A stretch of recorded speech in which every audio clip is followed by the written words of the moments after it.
As you may know, the housing market is a vital part of the UK economy, and with the potential of a property fire sale, it could have devastating effects on house prices. Experts are warning of the devastating effects of rising interest rates on landlords and the housing market.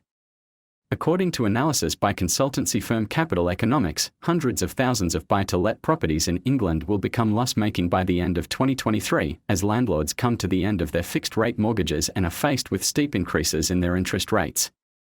This is because the Bank of England has repeatedly increased interest rates in recent years. This increase in costs is expected to wipe out the profits made by landlords. Now, this buy-to-let crisis has raised concerns about the health of the wider housing market, as a large number of cheap properties being listed for sale could put downward pressure on house prices. In fact, on Friday, one of the country's biggest mortgage lenders, Halifax, warned that house prices could fall by 8% next year. And Nationwide has previously stated that its worst-case scenario is a 30% drop. That would be absolutely devastating for a lot of people. So what's driving this buy-to-let crisis? Well, it's all about those rising interest rates that I mentioned earlier. You see, when landlords come to the end of their fixed-rate mortgages, they are going to be hit with significantly higher interest rates, which is going to make it difficult for them to continue making a profit.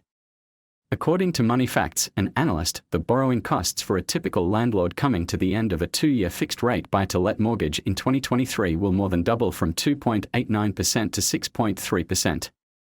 Capital Economics estimates that 360,000 buy-to-lets will become loss-making by the end of 2023, and a further 180,000 could become loss-making in 2024 if rates don't fall. That's a lot of properties, and it's going to have a big impact on the housing market. So what are these landlords going to do? Well, some of them are going to try to raise the rents on their properties in order to make up for the increased costs.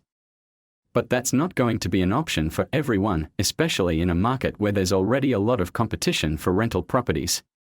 So, unfortunately, we could see a wave of property sales as landlords try to cut their losses and sell up. This, in turn, could drive down house prices even further. In conclusion, the buy-to-let crisis could have a significant impact on the UK housing market, with rising interest rates causing hundreds of thousands of properties to become loss-making. This could lead to a property fire sale and a drop in house prices, which could have far-reaching consequences for the economy.